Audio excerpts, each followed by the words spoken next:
He only wanted to deposit his paycheck, money he had worked long, exhausting hours to earn. But the moment he walked through those glass doors, the whispers began. The stares weren't curiosity, they were suspicion.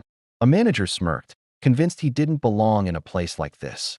What followed was more than just an insult. It was a moment that revealed the hidden prejudice woven into everyday life. And when the truth finally came out, no one in that bank would forget it. What if respect didn't depend on skin color, but on the title you held? It was a Saturday morning like any other. Marcus had just finished his shift at the warehouse, his boots heavy with dust, but his spirit light with relief.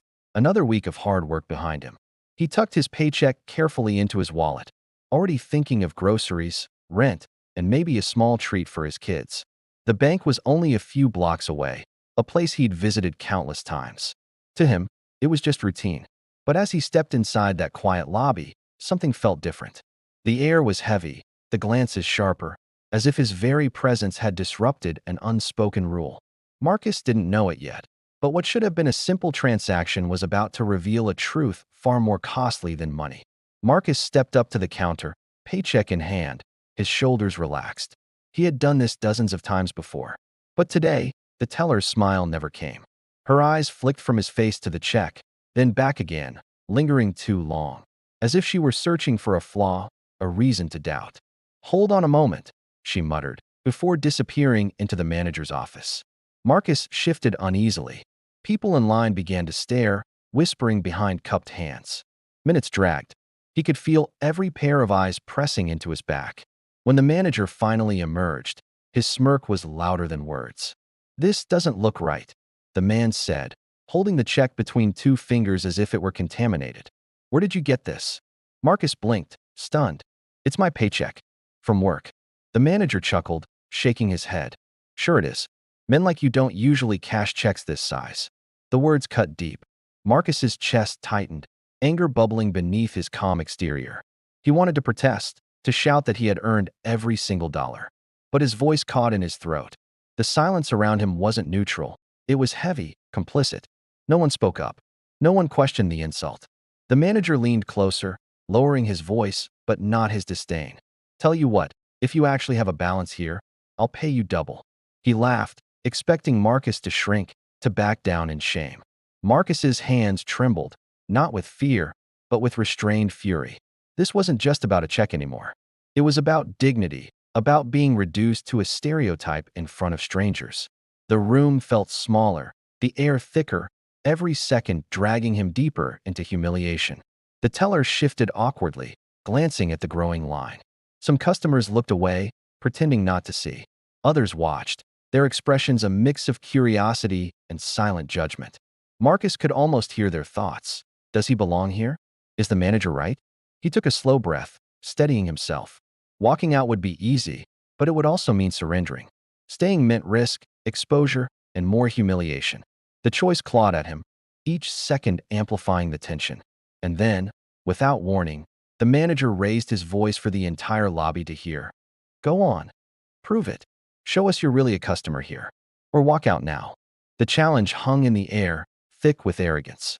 Marcus felt every heartbeat slam against his ribs, every ounce of pride warring with the storm of anger inside him.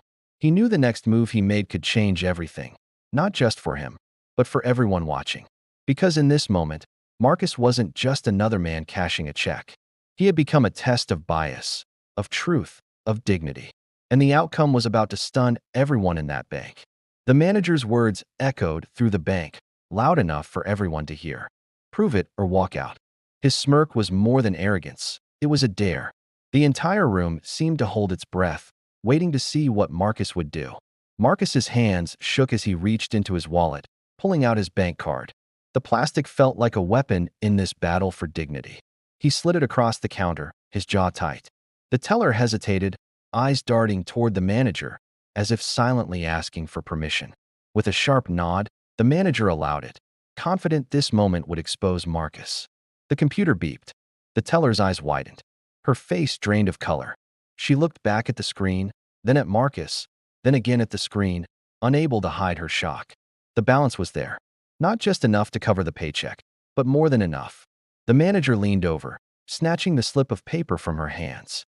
His smirk faltered. His eyes skimmed the numbers, and suddenly the arrogance drained from his face. Silence filled the lobby. Customers leaned in, curious, sensing the shift. Because Marcus wasn't just another man cashing a check. He wasn't struggling to get by. He wasn't pretending to belong. He was the bank's largest private account holder, someone whose money kept their doors open. And then came the words that turned every head in the lobby. "Sir," the teller stammered, her voice trembling. This is the account of our CEO." The room froze. The manager's hands shook, the paper slipping from his grip. The smug laughter that once filled the air had been replaced with stunned silence. Marcus's chest rose and fell, his pride burning brighter than the humiliation that had been forced upon him. But in that silence, one truth rang louder than any balance sheet. The color of his skin had spoken louder than the title he carried. And now, everyone in that bank had seen it. The bank manager stuttered through an apology, his confidence shattered. The same man who had mocked Marcus now scrambled to cover his mistake, his voice trembling as he offered help that was far too late. Marcus didn't need his words. He didn't need his excuses. What he needed was the dignity that had been denied to him the moment he walked through those doors. With steady hands, Marcus took his receipt, his head held high. He didn't raise his voice. He didn't lash out.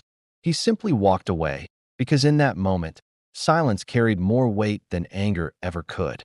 The stares that once judged him now carried shame, each witness forced to reckon with what they had just seen. But Marcus knew something deeper. The humiliation wasn't erased by his title or his balance. Respect should not depend on wealth, position, or status. It should be given to every person, no matter who they are or what they look like. That day was not just about a paycheck or a bank account. It was about the reality that prejudice still dictates how people are seen and treated. And while Marcus left with his pride intact, he also carried the heavy truth that millions of others faced the same injustice without the shield of power or influence. Because racism doesn't always scream. It whispers and smirks, and doubts, in the quiet ways dignity is stripped away. So the question remains, how many more Marcus will it take before respect is given freely, without needing proof, without needing power? And when it happens again, and it will we stay silent in the lobby or finally speak out?